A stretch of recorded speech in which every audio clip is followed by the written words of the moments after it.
Last round. Fight!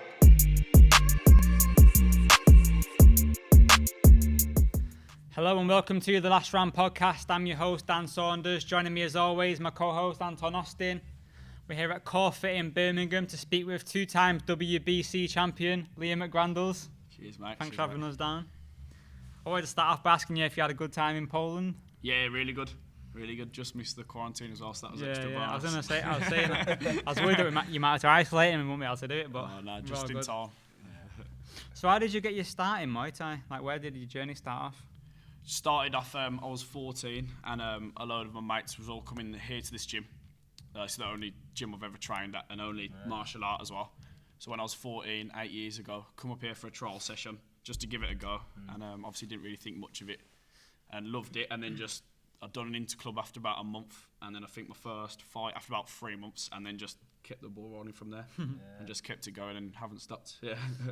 Are you an orthodox or a southpaw? Because I've seen you fight some fights where you fought like purely southpaw, and some where you fought purely orthodox. So basically, I'm naturally orthodox. Right. Naturally orthodox, but I've just found over time. I think it's partly due to my left kick probably being my strongest weapon. Yeah. I find I have more success in southpaw. So of these, I've practiced it a little bit going through, and then all of a sudden I had one fight and just done the whole thing in southpaw. It was like an IFMA fight, and then felt great doing that, and then just kept doing it more and more. And now I do literally some fights I would start in southpaw. Yeah. I was going to say, do you think being able to switch stance benefits you? Because like a lot of gyms might not even have southpaws where that people can like train against them. So you're at like a... Yeah, I almost think it's almost like a numbers thing. Like the amount of people you spar and fight, it's always predominantly going to be orthodox. So you come up against a southpaw and there's little angles, just things you're not used to. I don't think to be successful you need to be able to switch.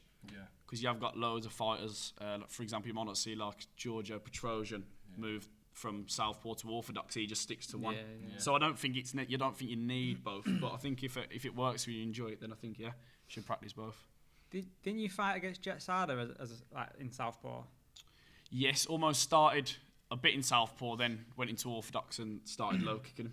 I wanted to ask you about that fight because obviously he's quite a well-known Thai.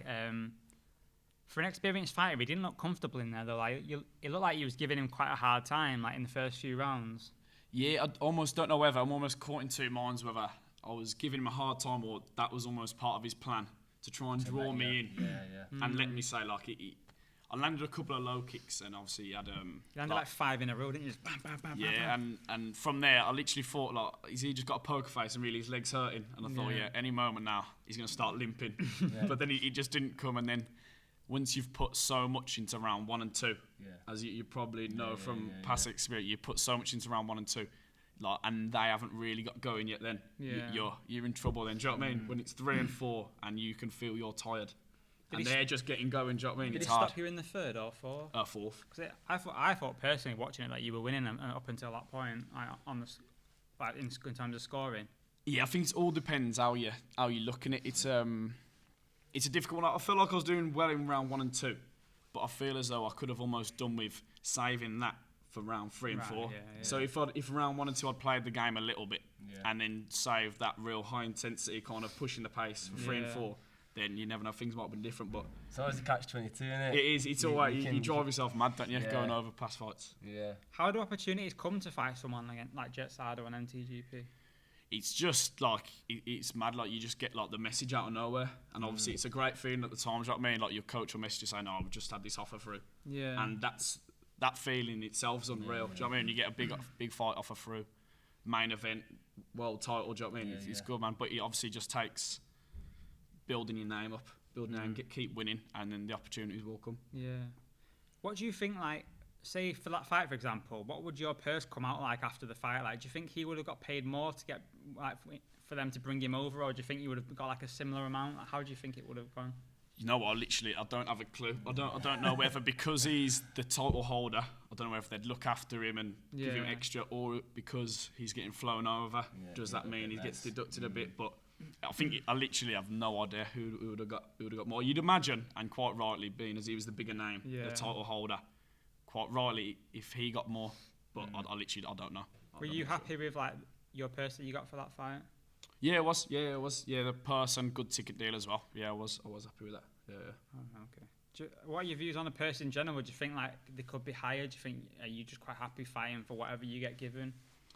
I think my last two or three fights, I've been quite happy. It's went up quite a bit, and I think people moan about purses, but it's quite obvious that in the UK there's not like huge crowds come. There's not huge sponsorship money's going into the event, so the money's not really available there to be given out. Do you know what I mean? Yeah. I think if you moan about purses, really, you just need to, or getting wound up with whatever purse you get in.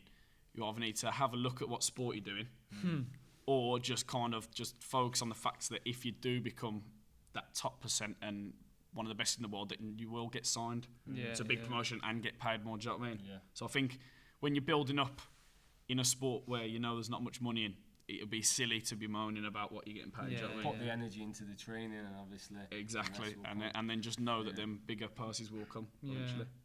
You mentioned there about ticket deals. Like when you watch your fights, you can always hear like people in the crowd singing your name. Oh yeah, it's my mates and that.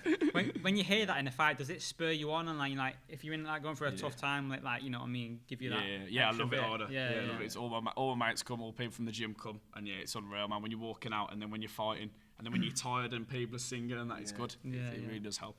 Because when you fought Andrew Miller for the WBC European. It made me laugh, man. They were singing God Save the Queen and stuff like that. They take it a bit far sometimes, but that is funny. What's your views on like Andrew Miller and stuff? You know, you beat him. Obviously, he's signed to 1, isn't it? Yeah. You know, as a good stoppage. Yeah, I was buzzing with that win against Andy Miller. That's what I wanted to do. I didn't want to just win. I wanted to make a statement and stop him. Do you know what I mean? So you clinching him up as well. He's a tall lad, but you were like. Yeah, just kind of got underneath him and held on, just kept him glove inside, like. It was nice. Some of the elbows as well. No, he's a real good fighter. He's strong as well in the clinch. He was. He was strong. But then I felt as though when round 3 and 4 was coming, then I felt like I'd wore him out a little bit. And could start landing the bigger shots. Yeah, I watched him. I was in I think was it Max Muay Thai? I was in Thailand a few years ago, and I remember watching him because he's so pale, isn't he? Yeah. And there's loads of ties, and he's there in them little MMA gloves just swinging it out. I think he got a stoppage over there. Yeah. I remember him. He's like covered in blood on his head. He has got an exciting style. Like he always does. Proper come to fight, man. So credit for him taking that fight as well, because I think he'd done it on about 3 weeks' notice. Yeah. Because Jack Kennedy pulled out, so for him to step in and come over from Thailand for that fight, fair play to him. I was going to ask you later on, but I may as well ask you now since you've just mentioned him. There's a good chance that you might fight Jack Kennedy down the line. What do you think of him as a fighter, and how do you think that fight would go if you were to fight him? Yeah, I think I've got a real high opinion of him as a fighter. I think he's really good. I think people do underestimate him. Do you know what I mean? I think he's almost said himself that I think the way he worded it was like he looks easier to fight than he is, if you know what I mean. He's very good at wearing people down, tiring them out. But I think I'd be a bit clever, and I think I'd have a little bit more than him, and I'd be very confident going into that fight. Yeah, that I'll be taking. He the also win. fought Jetsada. Yeah, he fought Jetsada as well. Yeah. On I think it was on MTGP as well, wasn't it? Was that for the title as well? Yeah, he fought him in like the June, and then I fought him like pretty much the year after. Right, yeah. Okay. Do you prefer fighting locally, or do you not mind travelling? Ideally, I'd like to think I'll start getting more fights abroad, because the local ones are great. As you said, you've got the crowd there, you've got your mates, everything like shouting for you. But it get going abroad. Say if you get fights in Asia or America. Yeah, definitely. Obviously, there's one, but then obviously even stuff like a lion fight. Do you know what I mean? America, it'd be unreal, man. I'd love to do that. Yeah, definitely. You fought on SF. I'm pretty sure I saw anything. Anyway, you did fight on SFC, didn't you, in a cage? Yeah, that was a mad one. I was wondering, like, what was that experience like? Oh, it was mad. That was actually, that was in Bulgaria. That was on a week's notice, that was. Okay. So it's like, I come back, and it was in the start of January as well. This year? No, that was about 3 years ago. Oh, right. So I come back from, like, back into the gym after Christmas, probably like the 3rd, 4th of January, something like that. And then my coach Henry literally said, there's a fight next weekend in Bulgaria. John do it. I was like, yeah, sound. And I had to cut about 8 or 9 kilo in a week. Shit. So I was just running every day, like miles, and then done the whole weight cut in the sauna, everything like that. And then when we agreed to it, we didn't even know he was in a cage. You know what I mean? You just kind of like we Yeah, found out a few yeah, days yeah, later. yeah. Do you know what I mean? That just had to roll with it. But no, it was a tough fight, man. But then after round 1 and 2, because I think I won round 1. I'd say I was winning round 2 till about the last minute or so, and then my legs were just going. Then do you know what I mean? I weren't in the right shape at all for that fight. And then he ended up coming on top and then taking it on points. Is he called Ahmed or something like that? Anton Petrov. Oh, Anton Petrov. Yeah. Another Anthony. Yeah. No, he's a real good fighter though. He is good, man.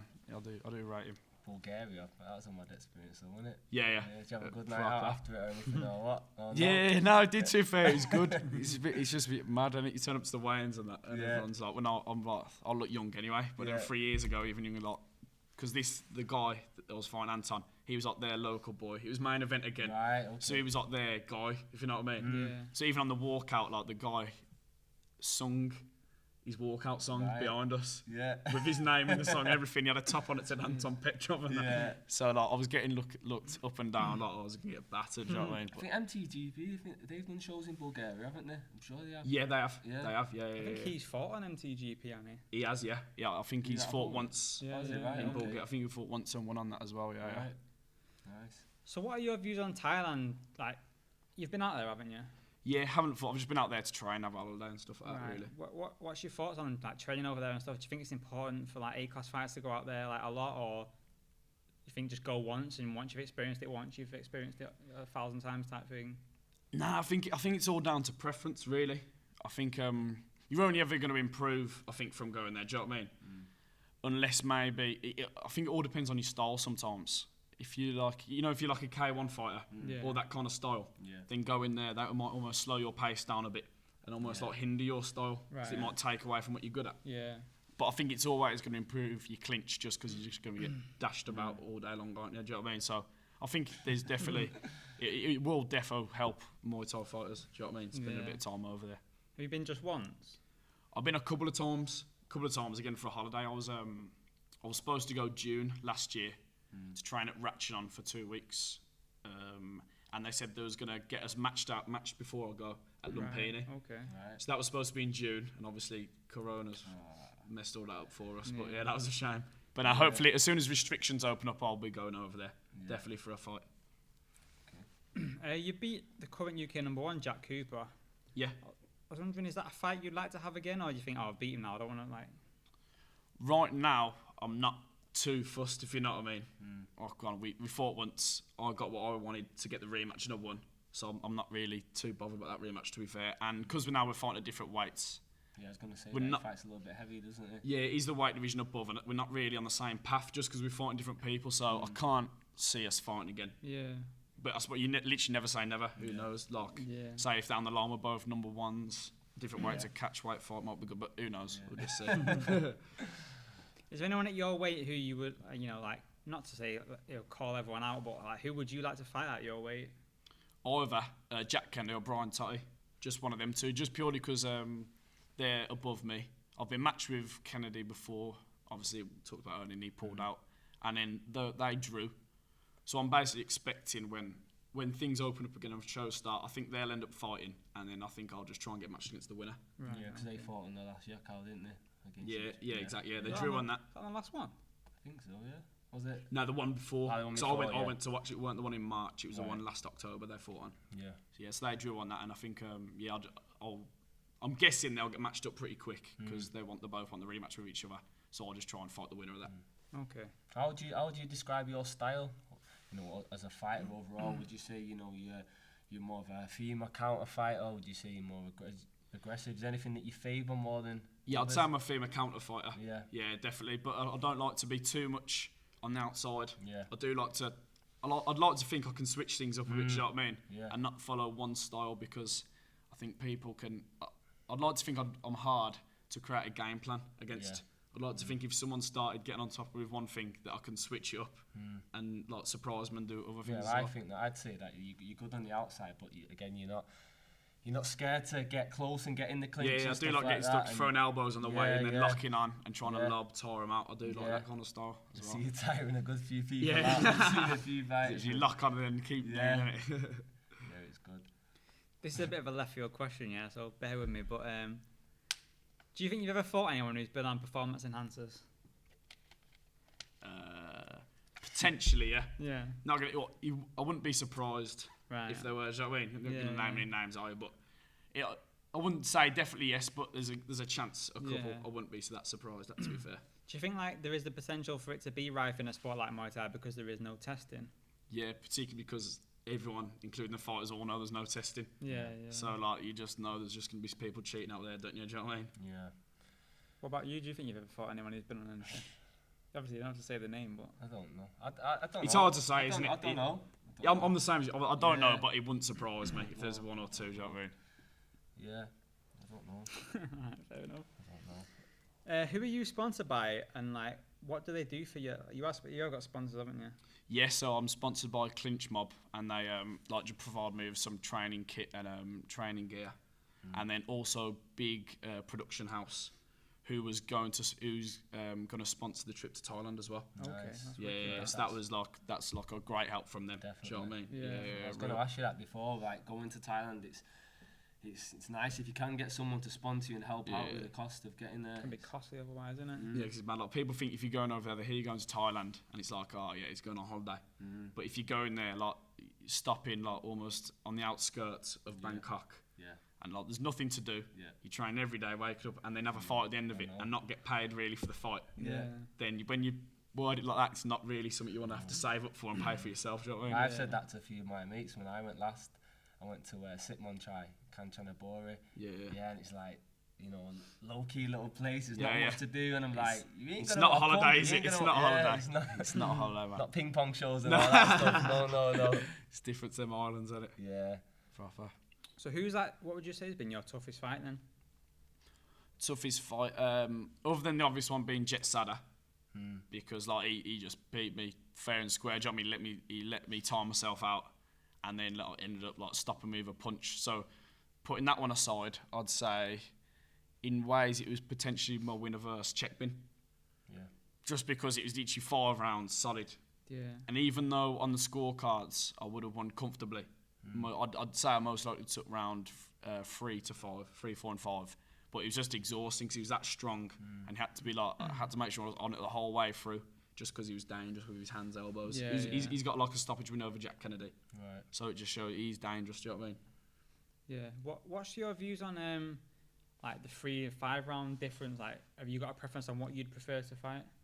I'd prefer 5 myself, just so you've got time to like, have a look to begin with. Even though I didn't do that in my last fight and just went nuts.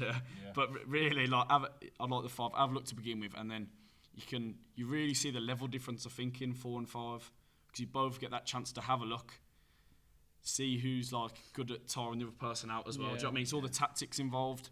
But I'll fight 3 rounds. I've done it before loads, so I don't mind too much. That's what they're doing. So I don't mind too much. But if I had to pick, I'd go 5. Cause I was just thinking then, because obviously you said your mates come along and watch you and stuff like that, and presumably they're like kind of more casual viewers of Muay Thai. Yeah, definitely. Yeah. So like, would they find it harder to understand like the scoring in the 5 round format and stuff like that? Yeah, definitely. Like if I don't win by stoppage, Yeah, they just there's don't an have a issue. clue. Yeah. That was always banter about it. Do you know what I mean? That Yeah. should have like tried to stop him, but no. It's obviously for them. It is best if like the bell rings and then it's just fighting, like straight away.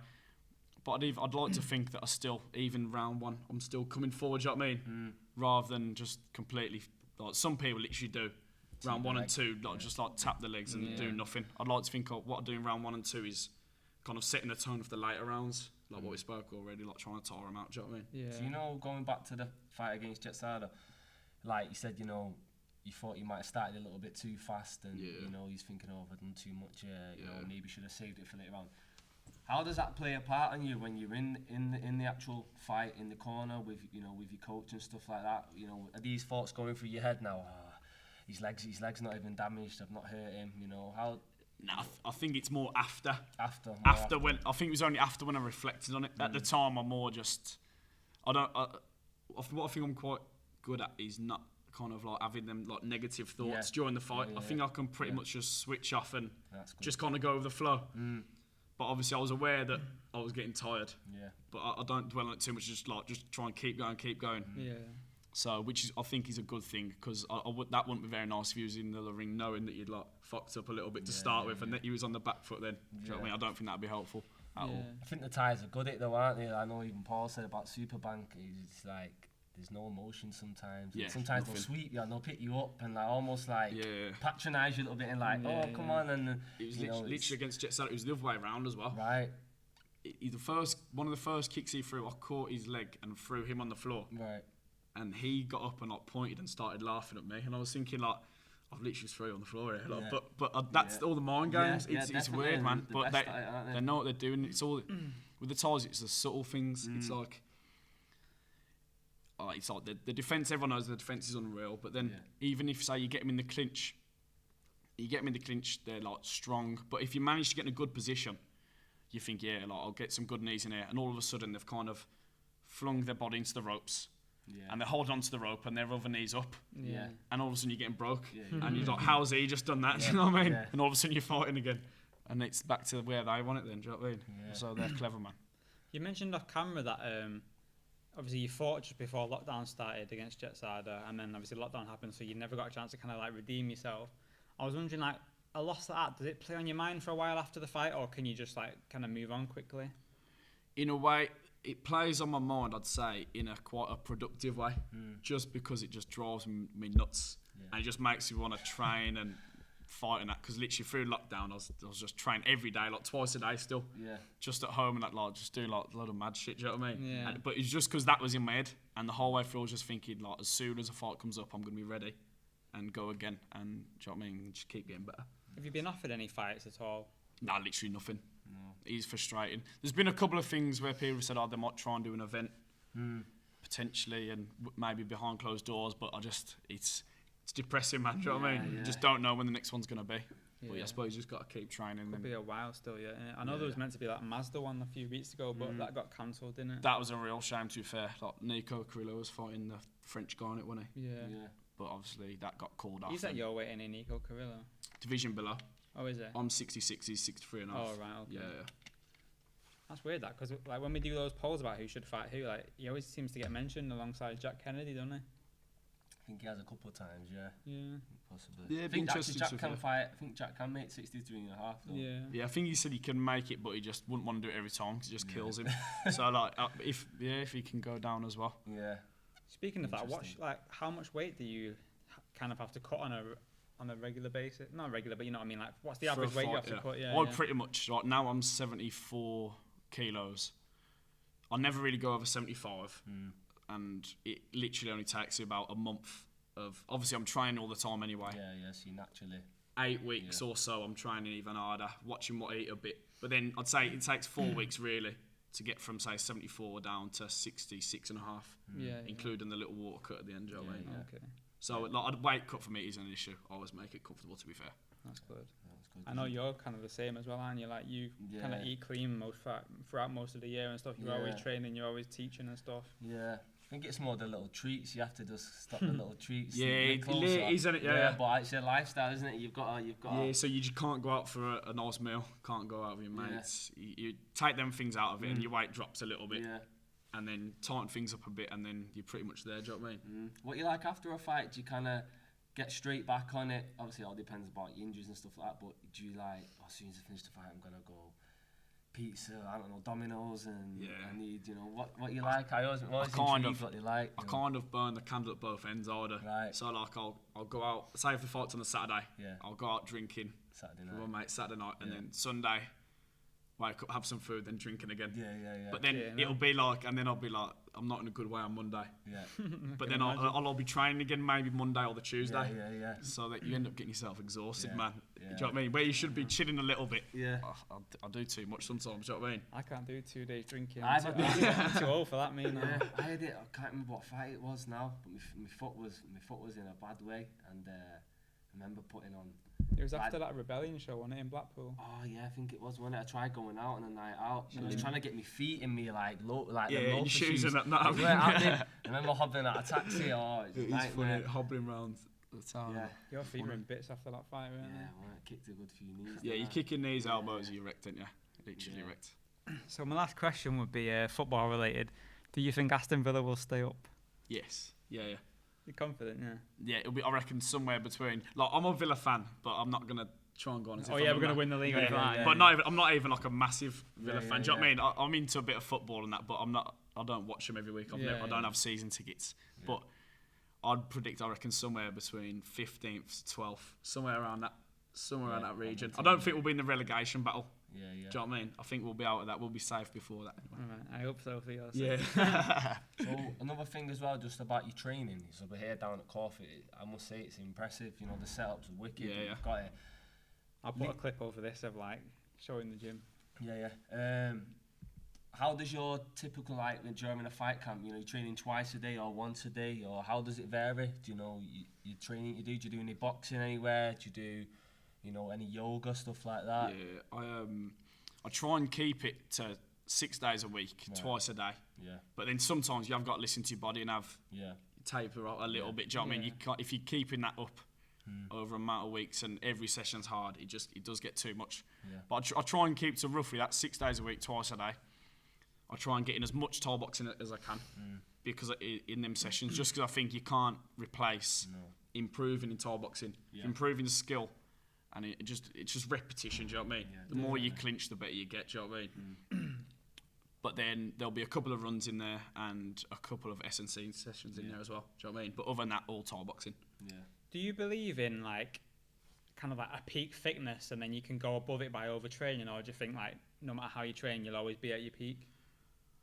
I definitely, like, overtraining's definitely a thing. Do you know what I mean? 100%. Like, I've had it before where I've felt it in fights and it's due to overtraining. Yeah. Or when I'm literally training for a fight, say if it's 3 weeks out or whatever, and you're literally like hating it already. Yeah. It's a sign of overtraining. You need to like you're almost bring it down a little sick bit. At the sight of the gym, aren't you? Coming in, it's just like. And if say you're 3 weeks or a month out and you've already got that. Like, there's an issue, I think. Maybe like the week before, do you know what I mean? You've had enough, but then you've only got a few more days and you're weighing in, so it's all right. But I think, 100% you can overtrain, and then like you like good for nothing. Then, do you know what I mean? Yeah, definitely.